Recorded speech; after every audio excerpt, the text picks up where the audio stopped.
"Why did you bring your kids here?" Lucy whispered, barely audible above the soft hum of the small Italian restaurant on Maple Street.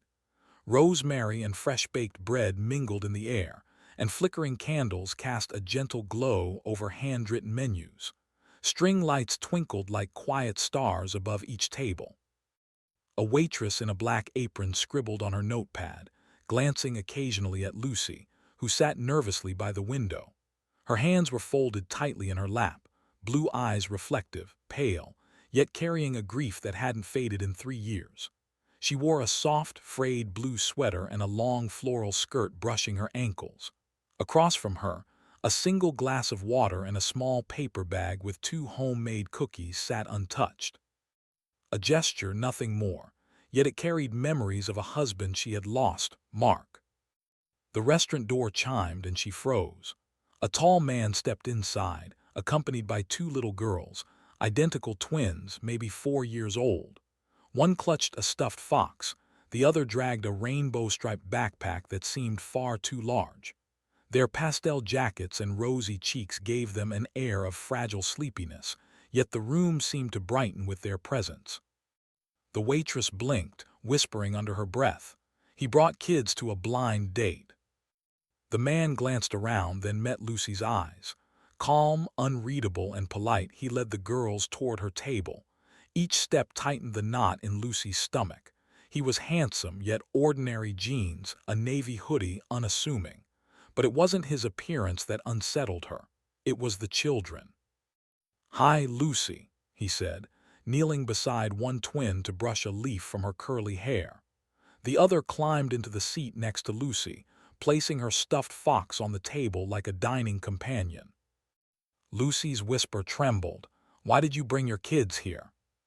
Ethan smiled gently, eyes soft but steady. "Because they are part of me." Lucy blinked at the unexpected truth, unprepared for sincerity disguised in casual words. She glanced at the girls, one coloring on a napkin with a crayon pulled from her coat, the other whispering to her stuffed fox. Something shifted. A spark of curiosity, of connection, flickered in her chest. She remembered the long months of hesitation before agreeing to this date. 3 months of convincing herself she wasn't betraying her past, of reminding herself that moving forward didn't mean forgetting. A widow, 29, a librarian, someone who had folded inward after the death of her husband and the loss of the child she never held. Her life had been quiet, safe, predictable. Ethan Blake, the man before her, wasn't just a stranger, or so she thought. He had presented himself simply, a single dad raising twin daughters. His online profile was modest, likes pancakes, bedtime stories, loves quiet days. No mention of wealth, no veiled attempts to impress. And yet this unassuming figure had captured her attention. He knelt beside the girls, not explaining, not apologizing, just present, genuine. Lucy watched as he adjusted jackets, straightened pigtails, and allowed her to interact freely with the children. She offered fruit snacks, guided pasta bites, laughed at a crayon drawing of a magic bunny, and for the first time in years she felt something shift. Life had been predictable and lonely. Tonight was neither. It was messy, chaotic, tender. And in the chaos she discovered a small truth, that maybe, just maybe, love didn't always arrive as expected. As dinner continued, Lucy helped Ella and Emma decorate napkins with princess stickers. The girls giggled and claimed her as a friend, not a replacement, not a mother yet, just someone who could share crayons and bedtime stories. Ethan watched, calm, grateful, and quietly amazed at how effortlessly Lucy connected. By the time dessert arrived, spaghetti sauce smeared across tiny cheeks and laughter filled the air. Lucy realized she had forgotten her own fears. She had not anticipated joy nor connection, but here it was. Small, quiet, imperfect, and it felt more real than she had dared hope. Dinner wound down, check in hand, and a sudden realization struck Ethan. He had forgotten his wallet. Panic flickered across his face. Lucy noticed and without hesitation offered her card, insisting softly, "It's okay. You gave me laughter tonight. That's priceless." Her simple kindness stunned him. a reminder that love and compassion were not measured by money or status. As the night ended, they stepped into the cool air, the children sleepy but radiant. Lucy's jacket wrapped tight, Ethan holding the door, and laughter lingering in the night. Different, yes, but the kind of different that felt like home. The children's library days later smelled of paper, glue, and cinnamon. Lucy read to eager children, voice animated, laughter bright. She moved naturally among the shelves, at peace in a world that had once felt shattered. Ethan paused outside, hands full, watching as his daughters ran toward Lucy. The girls flung themselves into her arms, joyfully claiming her presence. Lucy's heart ached, and something in it softened. In the quiet library between crayon drawings and whispered stories, she discovered the fragile, gentle beginnings of a family that chose each other, despite grief and loss. Days passed in quiet routine, but Lucy's mind replayed that night endlessly. The laughter of Emma and Ella, the warmth of Ethan's calm presence, and the sense of connection she hadn't expected lingered like the scent of bread in a room long after the bakery closed. She carried the memory of their small gestures with her, a stray crayon on the table, a sticker carefully placed, a giggle that reached straight to her heart. Then the revelation hit. Miriam, her colleague from the library's front desk, approached hesitantly, holding her phone like a fragile treasure. "You're still seeing that guy, right, Ethan?" Lucy nodded slowly, puzzled. Miriam hesitated, then turned the screen toward her. There, in vibrant color and bold headlines, was Ethan Blake. Not the modest single dad she had met, but a man whose name trended in business circles nationwide. CEO, founder, billionaire. Images of him shaking hands with investors, attending galas, standing beside sprawling estates and luxury cars. Her stomach twisted when she saw the net worth line. $1.2 billion. "You didn't know?" Miriam asked gently. Lucy shook her head, trembling. "No, I didn't." Her fingers shook as she handed back the phone. Miriam's expression softened, but she nodded and left quietly, leaving Lucy alone with a swirl of disbelief and betrayal. The next evening, Lucy waited near the park where Ethan usually brought the girls. Her mind replayed every detail of their dinner. She saw him from across the path, gently pushing Emma on a swing, Ella hopping between puddles, chasing butterflies. They looked ordinary, peaceful, a family just like any other, but now everything felt staged, carefully curated. Hiding the truth beneath the surface of a borrowed hoodie and a 2007 Camry. When Ethan spotted her, his smile faltered. He approached cautiously, sensing her tension. "Everything okay?" "You lied to me," Lucy said, holding up her phone, voice sharp. "You let me believe you were someone else, a struggling single dad with old shoes when you're a billionaire.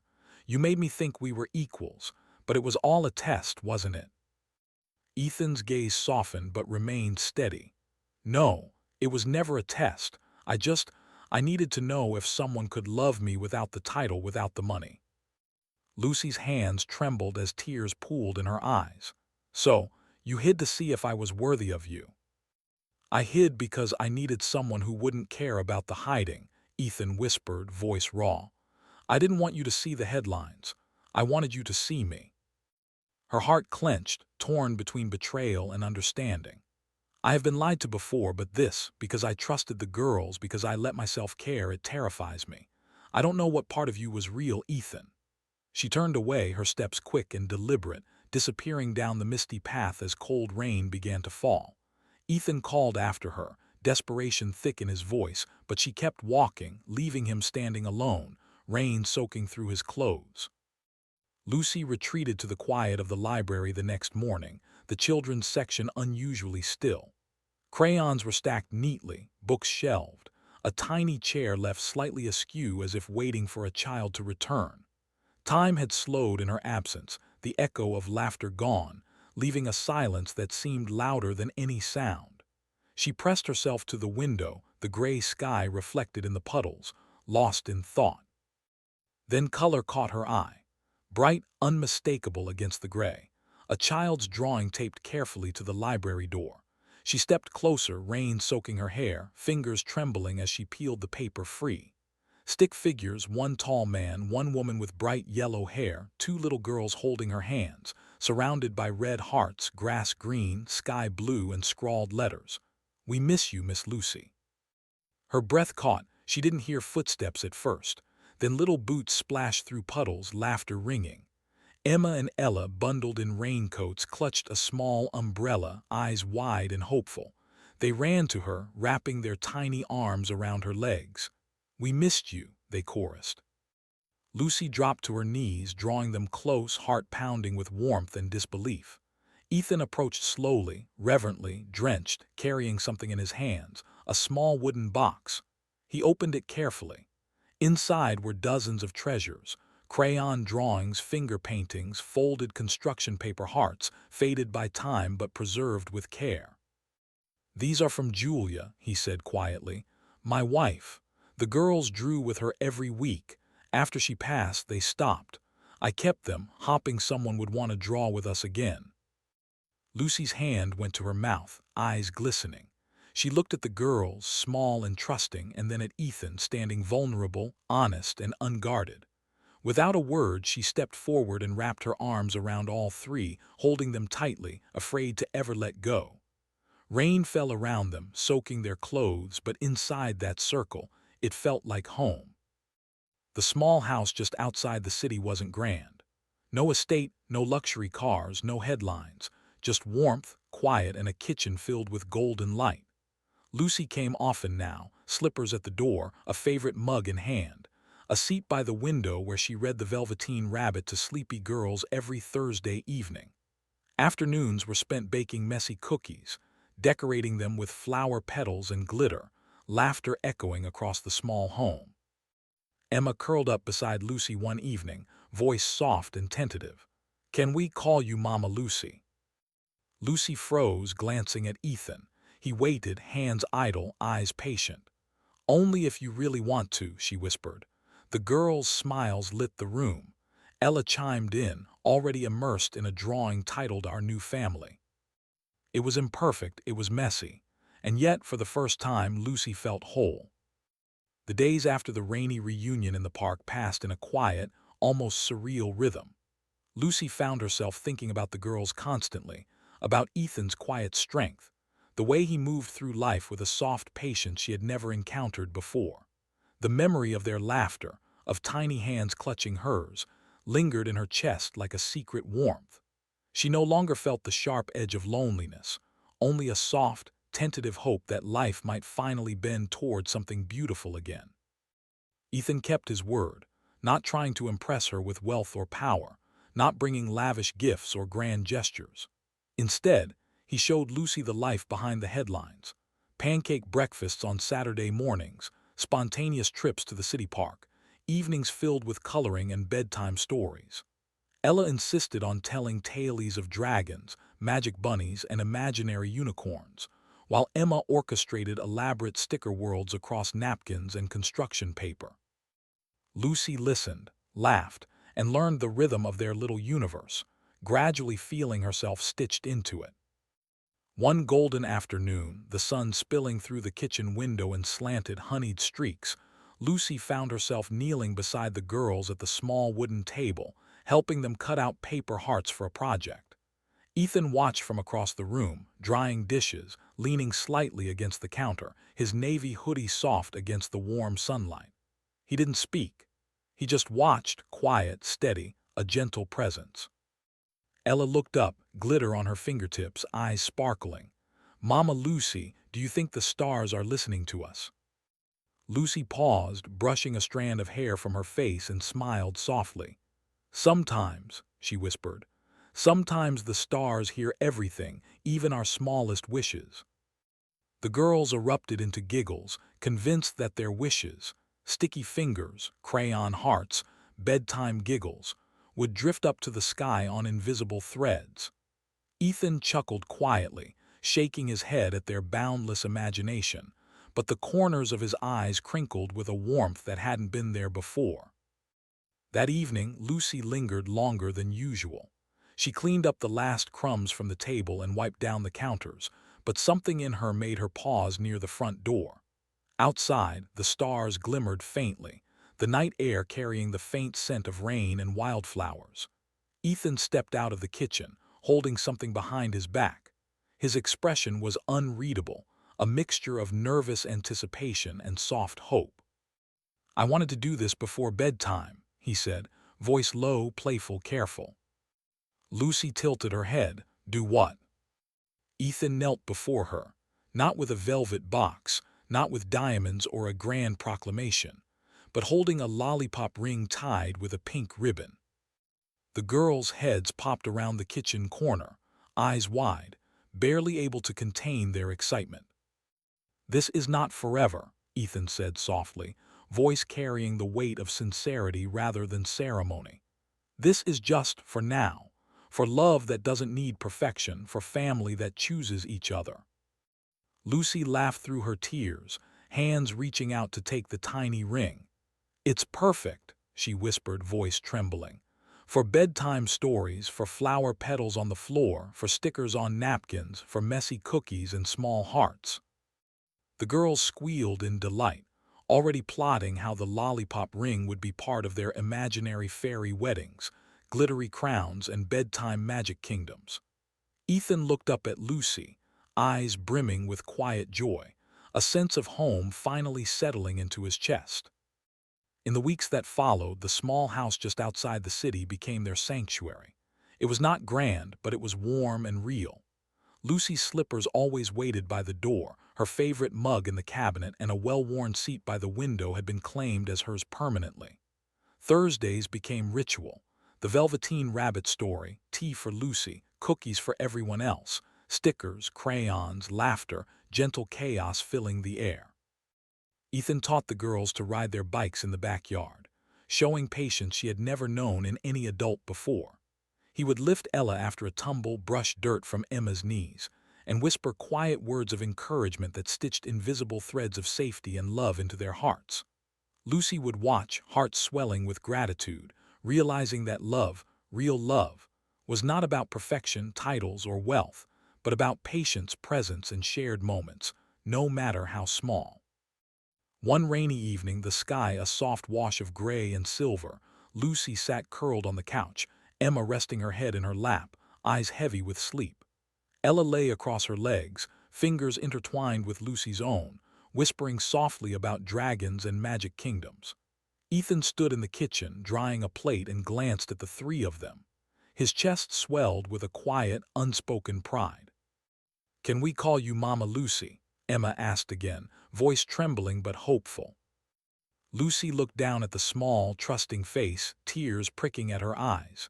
She glanced at Ethan, who nodded gently, eyes full of warmth and support.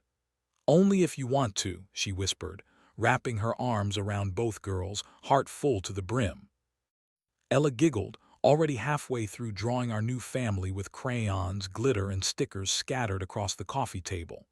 Lucy's eyes filled with tears again, not of sadness, but of a long-awaited pure joy. For the first time in years, she felt whole.